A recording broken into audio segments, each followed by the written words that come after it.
সুন্দরবনের দুবলাচর বাংলাদেশের ভয়ঙ্কর সুন্দর একটা জায়গা। দক্ষিণাঞ্চলের একদম শেষ প্রান্তে বঙ্গোপসাগরের পাড়ের অবস্থান। একদিকে বিশাল সমুদ্র সৈকত, একদিকে ম্যানগ্রোভ ফরেস্ট। এখানে যেমন প্রচুর মাছ পাওয়া যায়, তেমনি জঙ্গলে দেখা মেলে অনেক বন্য প্রাণী। এখানে দেখা মেলে বাঘ, হরিণ, কাঁকড়া, কচ্ছপ সহ হাজারো প্রাণীর। আর ভয়ঙ্কর বলার কারণ এখানে আসা খুবই কষ্টকর ব্যাপার। বন বিভাগের পাশ পাওয়া অনেক ঝামেলার ব্যাপার। তাছাড়া এখানে কিন্তু ডাকাতের প্রচন্ড ভয় থাকে, আর হিংস্র প্রাণীর ভয় তো আছেই। এর আগে আমরা পার্ট 1, পার্ট 2 এবং পার্ট 3 ভিডিওতে দেখাইছি যে আমরা কোথায় আসছি, কেন আসছি, কিভাবে আসছি এবং কি কি করছি। আজকে আমরা পার্ট 4 ভিডিওতে দেখাবো দুবলাচরের দ্বিতীয় দিন আমরা কি কি করলাম, কই কই ঘুরলাম এবং কই কই গেলাম। তো আপনারা আশা করি পুরো ভিডিওটা দেখবেন, আপনাদের ভালো লাগবে। আর স্পেশালি রাস পূজার যে সম্পূর্ণ একটা রাস পূজা নিয়ে একটা আলাদা ভিডিও করব, এটার পরে সেই পার্টটা পাবেন ইনশাল্লাহ।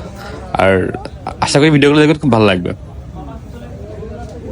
আর অনেকের প্রশ্ন আছেন মন্দিরে কেন মূর্তি, ইসলাম ধর্মের মূর্তি বা টুপি দেওয়া মূর্তি, এটা আমরা শেয়ার করব নেক্সট ভিডিওতে। রাসমেলা একটা ভিডিও থাকবে আলাদা করে, এখানে আমরা শেয়ার করবো মন্দিরে কেন মুসলমানের মূর্তি বা টুপি দেওয়া মূর্তি রাখা হয়েছে। তো দ্বিতীয় দিন বিকেলে আমরা মাছ ধরে চলে গেলাম রাসমেলার উদ্দেশ্যে। এখানে কিন্তু রাসমেলা বলে একটা বড় মেলা হয়, অনেক গুণীজন ব্যক্তি লোকজন এখানে মেলা দেখতে আসে। আর এখানে কিন্তু মেলার উপলক্ষে একটা মেডিকেল ক্যাম্প বসছিল, যেহেতু এখানে কোনো হাসপাতাল নাই, যদি কেউ আহত হয় বা যদি কারো সমস্যা হয় তার জন্য কিন্তু ফ্রি মেডিকেল ক্যাম্প এখানে বসানো হয়েছিল।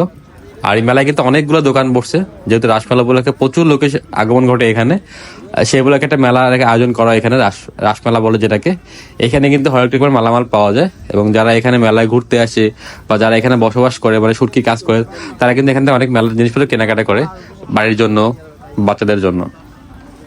এখানে মোটামুটি মেলার অনেক কিছুই পাওয়া যায়, যেমন ঝিনুকের জিনিসপত্র, কাপড় চুপড়, টেডি বিয়ার, খেলনা, এই টাইপের জিনিসপত্র কিন্তু এখানে বেশি বেশি ওঠে, এবং খাবার দাবার বেশি পাওয়া যায় এখানে। এই মেলায় কিন্তু অনেকগুলো দোকান ছিল, অনেক বড় জায়গা। যেহেতু এখন বিকাল টাইম, এখনো দুপুর টাইম আর কি, এখনো লোকজন খুব বেশিটা আসেনি। মেলা লোকজন বেশিরভাগ রাত্রে বেশি আসে ঘুরতে, আর পুজোটাও কিন্তু রাত্রে বেশ ভালো জমে। তো আমি যেহেতু বিকালে ভিডিও করতেছি, রাতের ভিডিও আমার কাছে করা আছে, আমি আপনাকে দেখাবো নেক্সট পার্টে। রাতের ভিডিওতে শেষ করব, এটা চলতেছে পার্ট নাম্বার 4।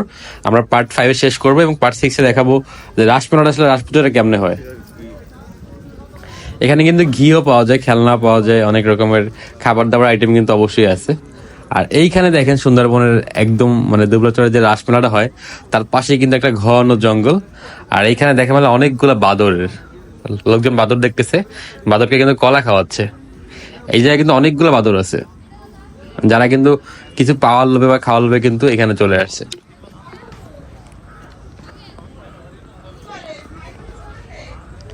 দেখেন এখানে বাদর কিন্তু অনেকগুলো বাদর আছে, বাদরের বাচ্চা গাচ্চা ফুল ফ্যামিলি কিন্তু এখানে আছে। আর সুন্দরবনের জঙ্গলে ভাই এত কাটা, মানে হাঁটার মতো কোনো অবস্থা নেই। গাইন গাছের শাল, তারপর অনেক গাছের শালের জন্য কিন্তু এখানে হাঁটা খুবই কষ্টকর।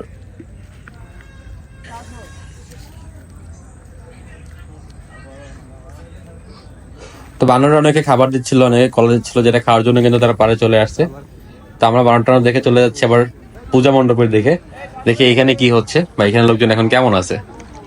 সবার পায়ে কিন্তু কাদা, যেহেতু ভাটির টাইম হয়ে গেছে, নৌকা থেকে নামতে কিন্তু কাদা পরে নামতে হয়। এখানে কিন্তু কোনো ঘাটের ব্যবস্থা নেই, যার কারণে নৌকা থেকে নামার সময় কিন্তু কাদা ডিঙে নামতে হয়। আর এখানে পা ধোয়ার মতো কোনো বেশি পুকুর বা এরকম কিছু নাই, একটা মাত্র পুকুর আছে যেখানে পানি খাওয়ার জন্য ইউজ করা হয়, যার কারণে কিন্তু ম্যাক্সিমাম লোকের পায়ে কাদা থাকে এখানে, কারণ পা ধোয়ার এখানে ভালো জায়গা নাই। তো এটা এখানে মেলার মাঠ, সামনে গেলেই কিন্তু এখানে কিন্তু দেখেন অনেকগুলো মিঠাও উঠছে।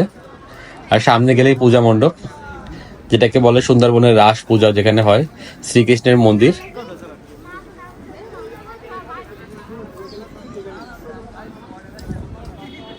তো এই রাসমেলা কিন্তু ওয়ার্ল্ড হেরিটেজের অংশ হিসেবে করার জন্য আবেদন করা হয়েছে অলরেডি, এখনো পাস হয়নি। হয়তো এটা ওয়ার্ল্ড হেরিটেজের অংশ একটা হইতে পারে, লিপিবদ্ধ করা হইতে পারে, এটার প্রসেস কাজ চলতেছে। এটাকে ঐতিহ্যবাহী একটা মেলা, রাসমেলা হিন্দুদের। আর এখানে কিন্তু প্যান্ডেল তৈরি করা হয়েছে, রাতে এখানে অনুষ্ঠান করা হবে। আর এই হয়েছে সেই দুবলাচরের গহীন জঙ্গলে রাস পূজা মণ্ডপ, যেটাকে শ্রীকৃষ্ণের মন্দির বলা হয়। দেখেন এইখানে কিন্তু একটা জিনিস লক্ষ্য করবেন, মন্দিরের ভিতরে কিন্তু একটা টুপি পরা মূর্তি আছে। অনেকেই প্রশ্ন করেন মন্দিরের মধ্যে টুপি পরা মূর্তিটা কেন, আসলে এটা নিয়ে আমি একটা ভিডিও বানাবো, রাস পূজার ভিডিও, যেখানে আমি বলবো যে এইখানে টুপি পরা মূর্তিগুলো কাদের এবং এখানে কেন রাখা হয়েছে। আশা করি নেক্সট পার্টে এই ভিডিওটা পাবেন, আপনারা দেখবেন অবশ্যই। তো এখন যদি দুপুর টাইম, এখনো খুব বেশি লোকজন আসেনি, তা আমরা আবার চলে গেলাম জঙ্গলে বাদর দেখতে। বাদর কিন্তু গাছে নাচানাচি করতেছে, দেখেন বাদরগুলো কিন্তু অনেক কিউট ছিল, যেহেতু খোলা বাদর বা জঙ্গলের বাদর। এরা কিন্তু পুরো জঙ্গল পুরা ক্যাচ ক্যাচ করে মাথায় নিছে, ডাল থেকে ডালে ঝাপাঝাপি করতেছে।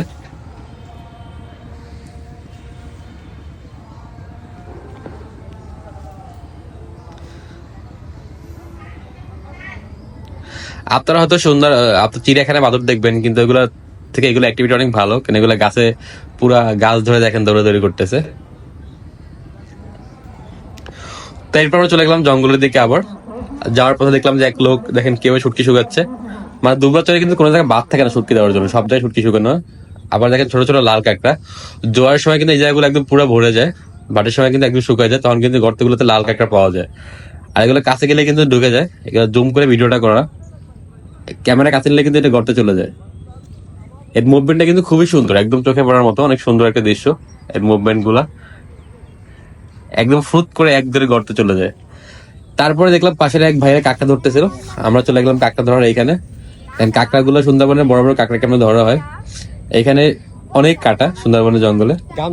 এখানে কাঁকড়ার গর্তগুলো আগে সিলেক্ট করা হয়, তারপরে দাও দিয়ে সেই বড় গর্তগুলো অনেক গর্ত করতে হয়, তারপরে হাতে গামছা দিয়ে পরে কাঁকড়াগুলো ধরতে হয়।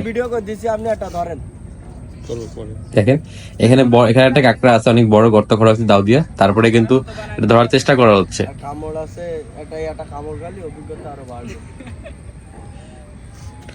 সুন্দরবনের কাঁকড়া কিন্তু খাইতে অনেক মজা লাগে, আমরাও খাইছিলাম।